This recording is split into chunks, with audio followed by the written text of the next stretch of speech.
ته دنیاست، اونجا هیچ کس به هیچ کس رحم نمیکنه، آهو به بچه خودش سوی نمیده.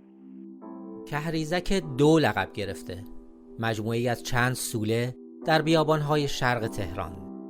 زندان قرچک ورامین دقیقاً آخر دنیا، همون جایی که من و شما تصور میکنیم که هرگز اونجا رو به چشم نخواهیم دید.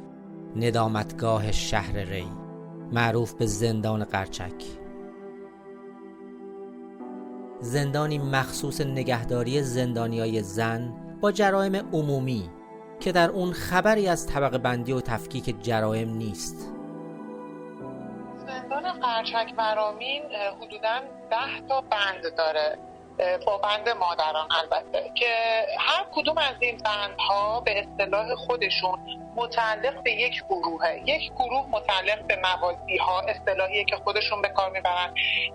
یک مورد مبتلا به قتلی ها، یک مورد مثلا مبتلا به محکومین، یک مورد مبتلا به کسانی که هنوز محکوم نشدن، فعلا متهم هستن و به همین صورت. اما وقتی که شما از قرنطینه بعد از چند روز وارد بندها که میشید، متوجه میشید که اصلا این تفکیک جرایم صورت نگرفته. من توی بند 5 بودم و توی این بند 5 زندانی قتلی دیدم، زندانی که کار ترانزیت مواد مخدر انجام داده دیدم، زندانی که به علت حالا دزدی یا موارد دیگه اونجا بودن و حتی من یک مورد زندانی دیدم اونجا که از زندانیانی بود که میگفت من عکسام توی سایت‌های خارجی منتشر شده و به همین دلیل منو بازداشت کردن. در واقع منی که متهم سیاسی عقیدتی هم بودم، بین زندانیانی که حالا اتهامات قتل، دزدی و چیزهای دیگه بود، من اونجا بین اون زندانیان زندگی می‌کردم.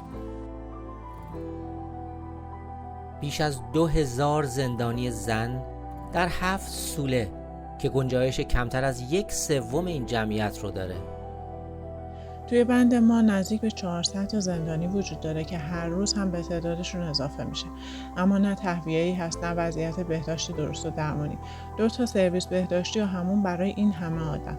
این باعث شده تعداد زیادی از زندانی‌ها از فضای بین تختشون به عنوان سرویس استفاده کنن و به همین خاطر هم بوی فاضلاب همه جا رو گرفته و حالا به جز بیماری‌های کلیه و پوستی خیلی‌ها دچار بیماری‌های تنفسی شدن.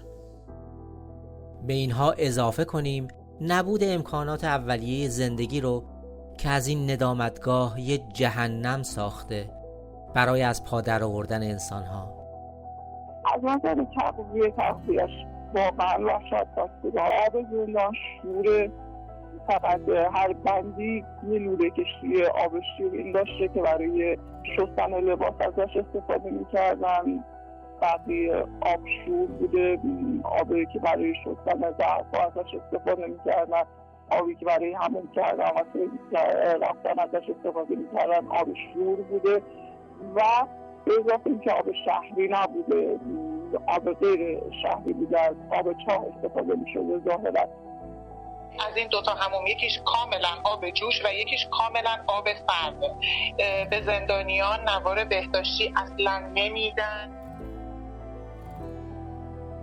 زنایی با اتهامهای مختلف مثل قتل، دزدی مسلحانه، قاچاق مواد مخدر و فساد و فحشا، به علاوه گروهی از زندانیای سیاسی، مدنی و عقیدتی که برای تنبیه و به ناچار در این جهنم روزگار میگذرونن و دخترای جوونی که به بهانه‌های واهی بازداشت شدن.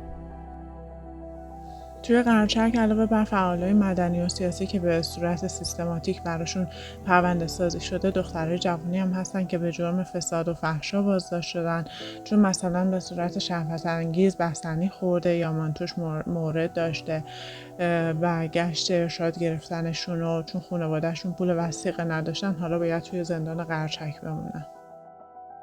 از دل نگهداری این زنا با جرایم غیر همگون کنار هم و شرایط غیر انسانی اما حاصلی به دست نمیاد جز رفتارهای نچندان متعارف.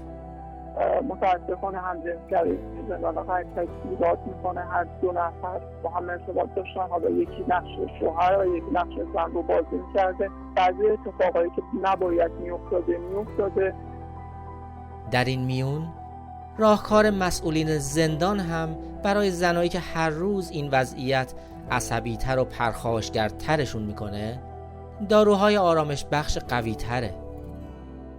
چند نوع داروی اعصاب در اختیار بچه‌ها قرار داده می‌شده. یه دونه متادون بود در اختیار بچه‌ها می‌ذاشتن و دو نوع قرص بسیار بسیار خطرناکی که عوارض جانبی بسیار زیادی داره، یکی گاباپنتین و داروی بعدی هم قرص بعدی هم لارگازین که قرص لارگازین برای اهلی کردن سگ‌های وحشی توی کلانتری ها از این قرص‌ها استفاده می‌کردن و متاسفانه زندان قطرک روزی 2 بار قرص‌ها در اختیار زندانی‌ها قرار داده می‌شده. یه بار ظهر نزدیکای 2 ساعت 10-11 صبح، یه بار هم 7:30 شب.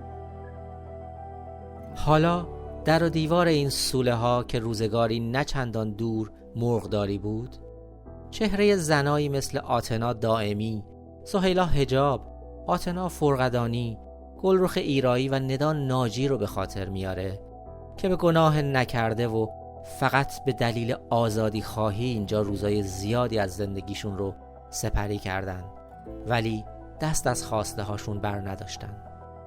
اما در کل این زندان نه تنها برای زندانیان سیاسی که برای زندانیان غیر سیاسی هم مناسب نیست، چون طبیعی ترین حق و حقوق خودتو اونجا بهت نمیدن.